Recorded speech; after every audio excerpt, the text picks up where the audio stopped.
galera, como é que vocês estão? Espero que vocês estejam bem, sejam muito bem-vindos a mais um vídeo aqui do canal João Augusto Cora, quem vos fala. Hoje eu vou perguntar para vocês uma coisa. Vocês conhecem os lobisomens? Eu não preciso explicar o que é lobisomem aqui, tem um vídeo explicando da mitologia, né? Como eles conheceram, como eles começaram. É, eu vou deixar o vídeo no card, inclusive. Mas você sabe qual é a hierarquia dos lobisomens? Porque sim, os lobisomens eles têm hierarquia. Eles são uma sociedade própria e hierárquica. Eles têm hierarquia. E é disso que a gente vai falar nesse vídeo. O primeiro lobisomem da hierarquia, e também o mais clássico, e o mais fraco entre eles, é o lobisomem clássico, que é o lobisomem infectado.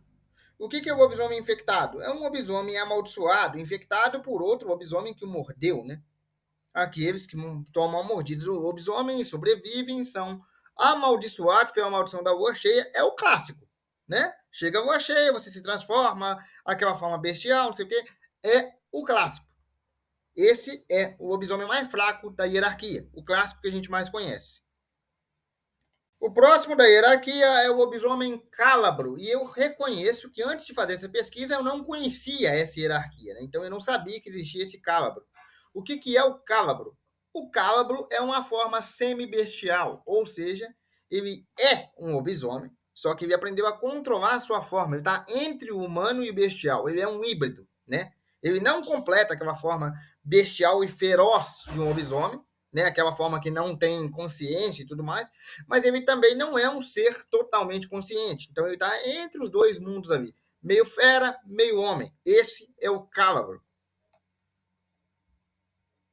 O lobisomem de linhagem também é outro tipo de lobisomem que também é muito comum, né? Que é aquele lobisomem que herda a maldição de família, ou seja, seu pai foi um lobisomem antes de você e você, quando completa a idade, acaba sendo um lobisomem também. Qual é essa idade, João? Geralmente, pelas lendas e mitos, é entre os 13 e 14 anos, tá?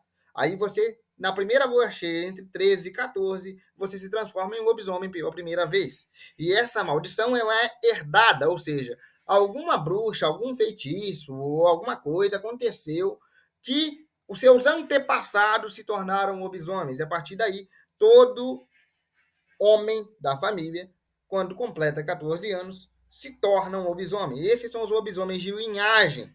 Também são muito comuns em mitos e lendas. Também há aqueles que são lobisomens há muito tempo e conseguem controlar sua forma de homem, né, o hominídeo comum, até lupino de forma tranquila, que são aí as 4 formas variáveis de um lobisomem que pode ser visto, né? Que é o calabro, que eu já citei, os câninos, o iuspo e o lupino, que é um lobo maior um pouco. Mas o que a gente vê que essa classe, elas são uma classe muito complicada, porque é muito difícil você ser lobisomem há tanto tempo a ponto de controlar a sua transformação, não dependendo da lua cheia. Você se transforma quando quiser e à vontade, tendo total controle. E isso é muito difícil e é um tanto quanto incomum.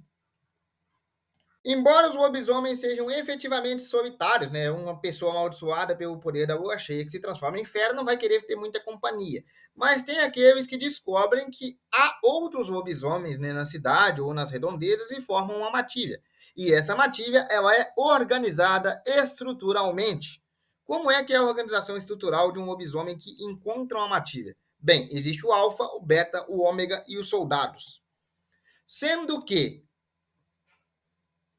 essa divisão ela é dada dentro da matilha. Quando um lobisomem encontra uma matilha, ele serve aquela matilha para ter proteção de outros lobisomens também, caso sejam caçados, né?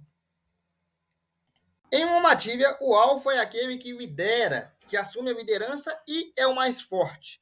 Não é regra, mas normalmente os alfas de uma matilha são lobisomens de pelo cinza ou branco e são daquele tipo que se transforma quando quiser, ou seja, não dependem mais da lua cheia.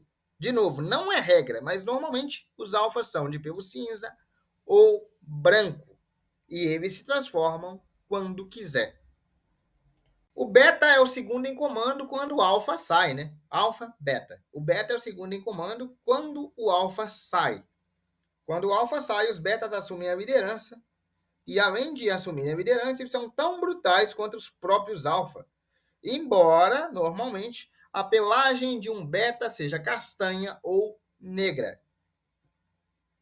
Porque quanto mais velho e mais poderoso é o lobisomem, a pelagem dele se torna mais clara. Então, assim, as pelagens do lobisomem de pelagem negra são as mais comuns que a gente vê. Mas existe o lobisomem de pelo castanho.